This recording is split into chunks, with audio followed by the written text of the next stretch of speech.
So students, we are in the third and last part of the derivation of torsional vibration in case of continuous system. So in previous videos we have obtained the wave equation of the torsional vibration system, that is shaft, and then we have obtained the solution of the wave equation by using variable separable technique, and then we obtained the generalized solution for the wave equation, which is given by a sin omega n cx plus b cos omega n cx into c sin omega n t plus d sin omega n t. So this is the generalized solution of the wave equation. So wave equation that we have obtained is del square theta by del x square is equal to 1 upon c square del square t upon del t square. Okay, so sorry, del square theta upon del t square. So this was our wave equation. This was our wave equation, which is nothing but a governing equation for torsional vibration system. So this is the wave equation, this is a governing equation for torsional vibration system, and its solution is obtained in this form, okay, where this c is the velocity of propagation of the shaft. Now this is a generalized solution to the wave equation. So wave equation is this one that we have already seen. A, B, C and D, capital A, capital B, capital C and capital D are the arbitrary constants. These are the arbitrary constants. These are not material constants as such. Like we have seen that this C is a material constant. This C is given by under root G by rho. So G is modulus of rigidity, which is a property of a material, and rho is mass density, which is again a property of a material. So these are the properties, these are the material constants, but this A, B, C, D are the arbitrary constants, okay, which can be obtained by applying the boundary conditions. Okay, so whatever the shaft that we have considered, so we have considered a shaft, and out of which we have considered a slice, and by applying the Newton law of motion, we have obtained the wave equation, and then we have obtained the solution, okay, generalized solution. Now to obtain the values of A, B, C, D, the arbitrary constant, we need to put the boundary conditions. So whether this end is fixed or this end is free, whether this end is fixed or this end is free. So by applying various boundary conditions, we can actually obtain the values of these arbitrary constant A, B, C and D. Okay. Now here we can see that here the value of x is 0, here value of x is L, okay, because the length of this shaft is L. Here the value of theta is 0, okay, and here the rate of change of theta with respect to x is 0. So these are the boundary conditions, and by applying the boundary conditions we can actually find out the arbitrary constant.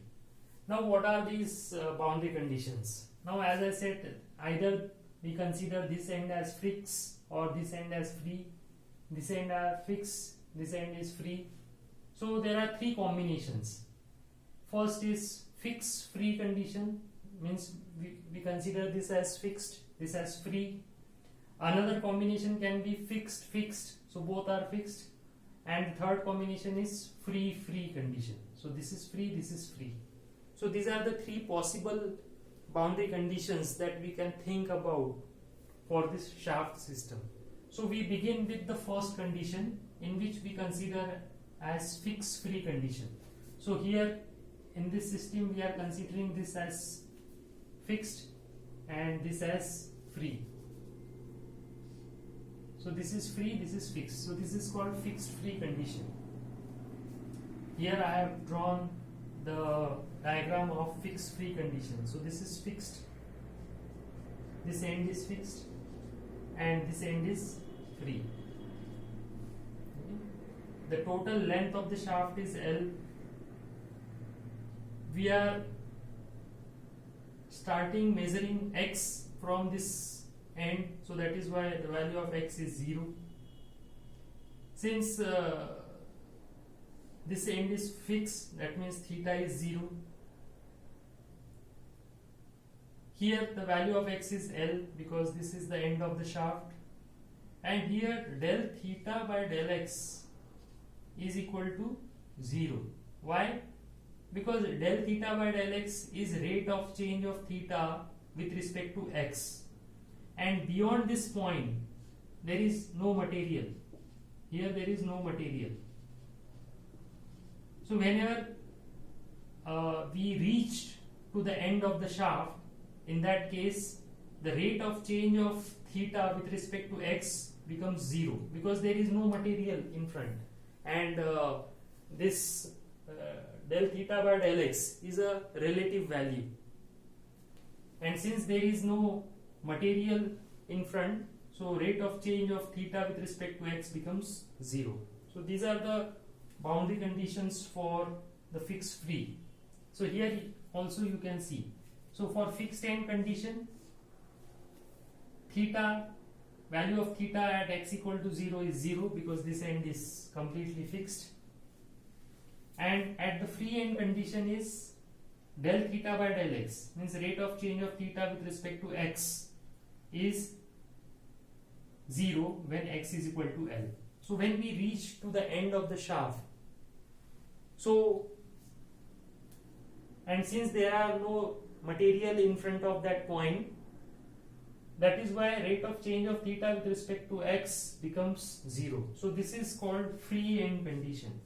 So in all the situations when we have reached at the end of the shaft and there is no further material beyond that point, then the rate of change of theta with respect to x becomes 0. So this is fixed end condition and this is free end condition. Now what we'll do, we will put these boundary conditions. These are the boundary conditions. Now we'll put these boundary conditions in the generalized solution of the wave equation. So put x equal to 0 and theta equal to 0 in generalized solution. So if you put it, so theta is 0. Okay, so theta, value of theta is 0. So 0 equal to. Now value of x is also 0. So sine of 0. So this entire thing becomes 0. So we know sine of 0 is 0. So 0 into a is again 0. So that is why this is 0. And x is 0. So cos of 0 is 1. Cos 0 is 1. So that is why यहाँ पे b रह जाएगा. And this thing is constant. This thing will remain same because here we are thinking of x only and there is no x term. So this thing you can treat it as a constant because this is a function of time and we are not varying time. So that is why this thing can be treated as a constant. This k is constant. Okay. So 0 equal to b into k. So this is a complete constant, and if you divide the k with 0, then b, the value of b is equal to 0. So here we have obtained the value of b by putting the first boundary condition. Now we have obtained the value of b. b is 0. That is why our generalized equation now reduced by putting the value of b in this equation. So this generalized equation is now reduced to a sine omega n c into x into k. Okay, so this entire term is k. So this term becomes 0 by putting the value of b as 0. So this is our generalized equation after putting the free end condition in the equation. Now it is time to put the second boundary condition, that is free end condition. So this is fixed end condition. Now we will put the free end condition. And what is free end condition? Free end condition says del theta by del x is equal to 0 when value of x is L. So for that, what we will do, we will differentiate this equation. So this equation को differentiate किया with respect to x. So del theta by del x, differentiating this equation with respect to x. So sin का क्या differentiation क्या होता है, cos होता है, और ये जो ओमेगा n बाय सी है ये जो है ये इसके बाहर आ जाएगा. सो इसका डिफरेंशिएशन क्या आएगा, a into omega N upon C cos omega N C into X into this k. So k is constant. Now this is the differentiation. After differentiation we have obtained this equation. Now we will put the free end condition in this equation. So free end condition says del theta by del x is equal to 0 when x is equal to L. So del theta by del x is 0 and we put the value of x as L in this equation. So here this x is replaced by L. So here this x is replaced by L. So this entire equation will look something like this. Now this term and this term, these are the constant, and if you divide these constants with 0, then it remains cos omega n L is equal to 0. Now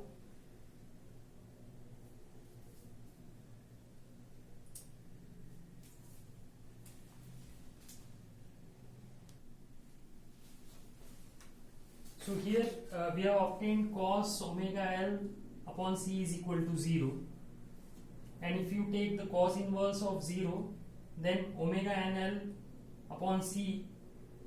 Now there are infinite number of values for cos inverse of 0.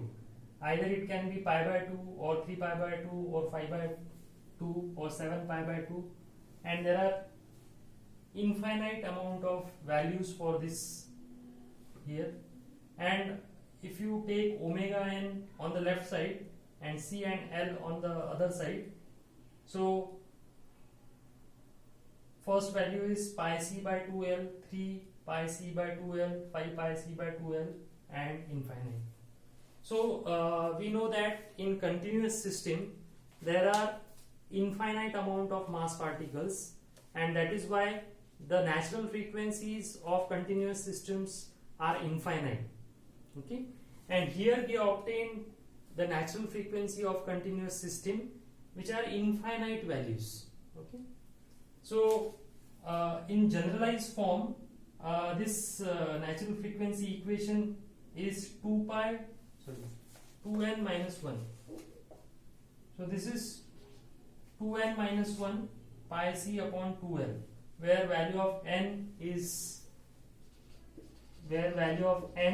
equal to 1, 2, 3 up to infinity. Okay, so if someone says what is the 1500th frequency of a shaft, then you can put the value of n as 1500 into this equation, and you can actually obtain the natural frequency of 1500 particle. So this is the equation, this is the frequency equation of the continuous shaft system. Now we will obtain the mode shapes. Different mode shapes can be obtained by putting the value of n, different values of n. So to obtain the mode shapes, we put this natural frequency equation in the generalized solution. Now the generalized solution, after putting the value of b as 0, has reduced to this form. So if you put the value of omega n over here, so if you put the value of omega n, so this is the omega n, and if you put the value of omega n as the generalized equation, then this equation becomes theta is equal to k into a. So this k and a, these are the constants. So we have kept the constants in front, and it becomes sine 2 pi. It is not 2 pi, it is 2n. This is 2n minus 1 into pi upon twice l. Now this c and this c get cancelled. Okay, so if you put the value of omega n over here, so this c and this c get cancelled, and 2n minus 1 pi upon 2l into x. So this is the response equation we have obtained by putting the value of natural frequency. Now the mode shapes can be obtained by putting value of n as 1. So this is first mode shape, by putting the value of n as second mode shape, and by putting the value of n as third mode shape, and you can obtain infinite amount of mode shapes by putting the values of n. So first we see, so if you put the value of n as 1, so if you put the value of n as 1, then this equation will give the answer as theta is equal to k into a sine pi x upon twice a. And if you plot this equation, so this is the length of the shaft, and this is the variation of theta over the span of the shaft, then it will look something like this. Okay. So this is actually the maximum value, k into a. So this is the maximum value which we can obtain, okay, because when x is equal to L, so this L get cancelled, and sin pi by 2, we know sin pi by 2 is 1. So in that case, the maximum value of theta is obtained at the end, and the nature of this theta will be something like this. So this is the first mode shape, and if you put the value of n as 2 in this equation, then you will get the mode shape like this. So here you can see that there is only one ellipse. So when n is equal to 2, there is one ellipse. When n is equal to 3, there are two ellipses. So these are the two ellipses and 1/2. So when n is equal to 1, there is 0 ellipse, 1/2 only. And when n is equal to 2, 1 ellipse and 1/2. And when n is equal to 3, 2 ellipse and 1/2. And if n is equal to 4, then 3 ellipse and 1/2. So this is how you can obtain the mode shapes for the fixed free condition. Okay. Now we will move on to the next condition, and that is fixed condition. So next boundary condition is fixed condition. So we'll see the mode shapes for fixed condition. Okay.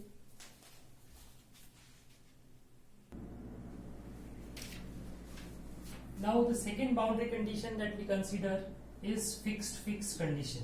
Okay. So shaft is fixed at both the ends. Okay. So when x is equal to 0, then theta is equal to 0 because this end is fixed, and when x equal to L, theta is again 0 because this end is also fixed. And so these are the fixed condition. Theta at x equal to 0 is 0, and theta at x equal to L is 0.